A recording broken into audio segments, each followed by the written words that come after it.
Étant donné ce que j'exige de la Terre, en énergie, en pétrole, en bois, en métaux précieux, en poubelle pour mettre tous mes déchets, le calcul a été fait, 1 milliard d'Albert Jacquard sur la Terre, et la Terre ne peut plus en supporter un plus. Autrement dit, voilà le problème posé.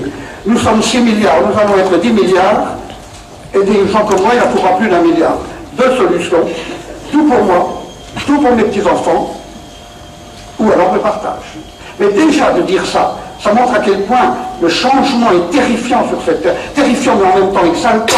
Il nous faut préparer une terre pour 10 milliards d'hommes. Et il nous faut choisir dès aujourd'hui, tout pour moi et tout pour mes enfants. C'est déjà choisi. C'est pratiquement ce que, souterrainement, hypocritement, nous avons choisi. Tout pour moi. Ça peut durer 5 ans, 10 ans. Peut-être bien 100 ans. Alors tant pis, mes petits-enfants seront bien. Je ne le souhaite pas. Et le jour où ça sautera, ça sera abominable. Alors l'autre solution, c'est le partage. Le partage, ça veut dire que ceux qui gâchent, ceux qui sont les plus riches, les plus nantis, nous, en gros, certains parmi vous vont dire que je n'ai pas le sentiment d'être très nanti, mais en moyenne, disons, la moyenne du français, évidemment, doit diminuer ce qu'elle coûte à la terre, et il nous faut donc mettre en place une décroissance de la consommation des richesses non renouvelables de la terre, c'est une évidence. Alors, décroissance de ce que nous demandons à la terre, ça ne veut pas dire de revenir en arrière, au contraire, c'est aller de l'avant, et aller de l'avant dans le sens du développement et pas de la croissance de la consommation. Le développement en particulier de tout ce qui ne coûte rien à la terre. Or, justement, les activités humaines qui sont les plus importantes, qui sont l'éducation, qui sont les soins, la justice, tout cela, ça ne coûte rien à la terre. Ça coûte en activité humaine.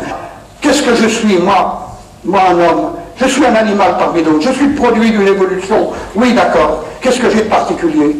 On dit j'ai de particulier un cerveau qui m'a servi à comprendre le monde, à regarder. Oui, mais il m'a surtout servi, ce cerveau, à mettre en place une communication avec les autres. Les scientifiques le savent bien, dès que l'on met des éléments ensemble, en interaction, on fait apparaître des pouvoirs nouveaux. Les additionner, ça ne sert à rien. Les mettre en interaction, ça crée du neuf. Si je m'ajoute à mon voisin, ça ne sert à rien. Moi, plus lui, ça fait une foule. Mais moi et lui en interaction, et l'autre, alors ça crée un pouvoir nouveau. Donc la communauté humaine a des pouvoirs qu'aucun élément humain ne possède. Il y a des choses que je ne sais pas faire, que personne ne sait faire, mais que la communauté humaine sait faire.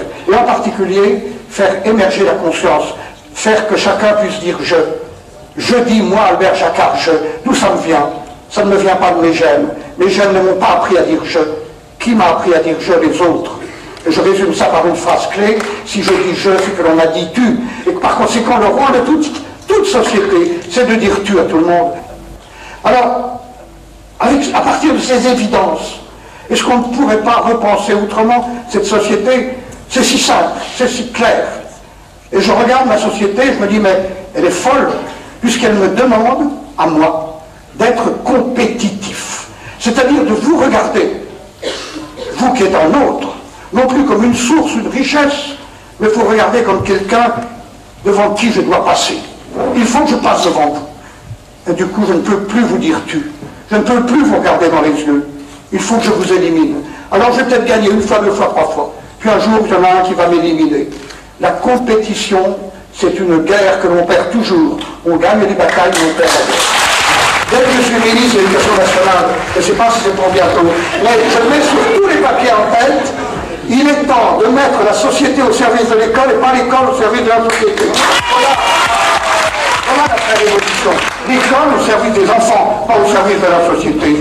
L'université n'a pas à fournir à l'économie les ingénieurs dont les entreprises ont besoin. L'école n'est pas au service de l'entreprise. Les entreprises sont au service d'elles-mêmes, en fait. Elles sont au service de leur profit. Alors elles ne m'intéressent pas. Ce qui m'intéresse, c'est le sort de chacun. Alors effectivement, donc, ce que nous sommes en train de vivre, on s'aperçoit qu'il y a des gens qui sont capables de s'exprimer, qui ont des moyens. J'en fais partie, ben oui, la preuve. Mais il y a aussi ceux qui, justement, ne peuvent pas, sont en position de ne pas pouvoir. Mais il faut aussi que tous ces sangs soient relayés par d'autres. Et qui est le mieux placé pour ça? Ceux qui, dans la société, sont justement en train de réfléchir, de créer leur lucidité, de penser que la vie est quelque chose à faire, et pas à subir et pas à recevoir, c'est-à-dire les étudiants. Être étudiant, ça n'est pas faire effort pour s'insérer dans une société toute faite. Quel vilain mot, s'insérer, passer quand même, la porte est étroite, je vais passer quand même en marchant sur les pieds des copains, quelle horreur. Il faut, quand on est étudiant, se dire qu'on est en train de se préparer à construire une société autre. Une société où, justement, on dira tu à tout le monde. Il faut absolument qu'il y ait cette convergence. Cette convergence, la lutte n'est pas finie, les grèves s'arrêtent, mais la lutte commence. La lutte commence et il faudrait que vraiment dans les facs, dans les universités, on se rende compte de ce pourquoi on est là. Pas pour préparer un métier, mais pour préparer une vie. Et puis, pourquoi pas, prononçons les grands mots. On est sur Terre pour quoi faire?